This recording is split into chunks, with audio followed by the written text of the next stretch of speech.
एक बार फिर एस्ट्राजेनेका की कोरोना वैक्सीन के दुष्प्रभाव देखने को मिल रहे हैं। पहले ये मामले सामने आए थे कि ये वैक्सीन लगाने के बाद खून के थक्के जम गए। एक बार फिर से इस वैक्सीन को लगने के बाद ब्लड क्लॉट के केस सामने आए हैं। ब्रिटेन में ऐसे ही 30 नए मामलों की पहचान की गई है, जहां टीका लगने के बाद लोगों के खून का थक्का जम गया। ब्रिटेन में इससे पहले भी 25 ऐसे मामले सामने आए थे। कुछ देशों ने इसकी वैक्सीन पर रोक भी लगा दी थी। कारण यही था कि वैक्सीन लगने के बाद लोगों ने ब्लड क्लॉट की शिकायत की। Medicines and health care products regulatory agency ने कहा कि उसे बायोटेक और फाइजर के टीके के इस्तेमाल के बाद खून के थक्के जमने के केस देखने को नहीं मिले हैं, लेकिन एस्ट्राजेनेका वैक्सीन की शिकायतें लगातार मिल रही हैं।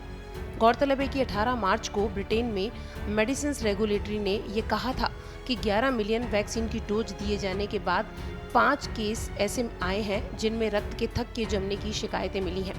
हाल ही कनाडाई स्वास्थ्य अधिकारियों ने एस्ट्राजेनेका वैक्सीन से खून के थक्के बनने की शिकायत को लेकर 55 साल से कम उम्र के लोगों के लिए इस वैक्सीन पर रोक लगा दी थी।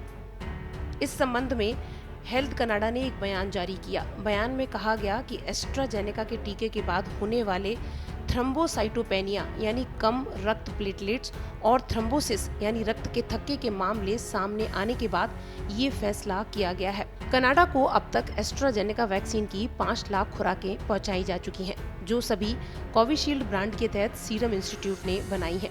कनाडा के प्रधानमंत्री जस्टिन ट्रूडो ने प्रधानमंत्री नरेंद्र मोदी से बात कर टीके की आपूर्ति के लिए अनुरोध किया था।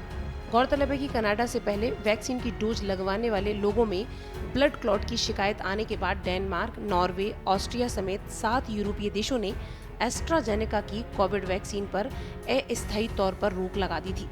डेनमार्क के स्वास्थ्य अधिकारियों ने एस्ट्राजेनेका के सभी टीकाकरण को 2 सप्ताह के लिए स्थगित भी कर दिया था। ये फैसला डोज लगवाने वाली 60 साल की महिला में ब्लड क्लॉट बनने के बाद लिया गया था। स्वास्थ्य अधिकारियों ने अपने बयान में यह बात कही थी कि एस्ट्राजेनेका की वैक्सीन से कई लोगों का टीकाकरण किया गया था। उसके बाद ब्लड क्लॉट के गंभीर मामले सामने आने के बाद ये कदम उठाया गया। बता दें कि हाल ही में कई देशों में एस्ट्राजेनेका की कोविड-19 वैक्सीन की डोज लगवाने के बाद लोगों में ब्लड क्लॉट की शिकायतें आई थी। इस पर कंपनी ने अपनी प्रतिक्रिया भी दी थी। कंपनी ने कहा था कि उनकी वैक्सीन पूरी तरह सुरक्षित है। कंपनी के एक प्रवक्ता ने बताया कि वैक्सीन के प्रभावों को लेकर हमने लगभग 10 मिलियन रिकॉर्ड के सुरक्षा डेटा का गहन अध्ययन किया है। इसमें किसी भी देश से निर्धारित आयु वर्ग या जेंडर में ब्लड क्लॉट के प्रमाण नहीं मिले थे। वैक्सीन लगाने वाले लोगों में इन ब्लड क्लॉट के बनने की संभावना सामान्य आबादी के मुकाबले बेहद कम है।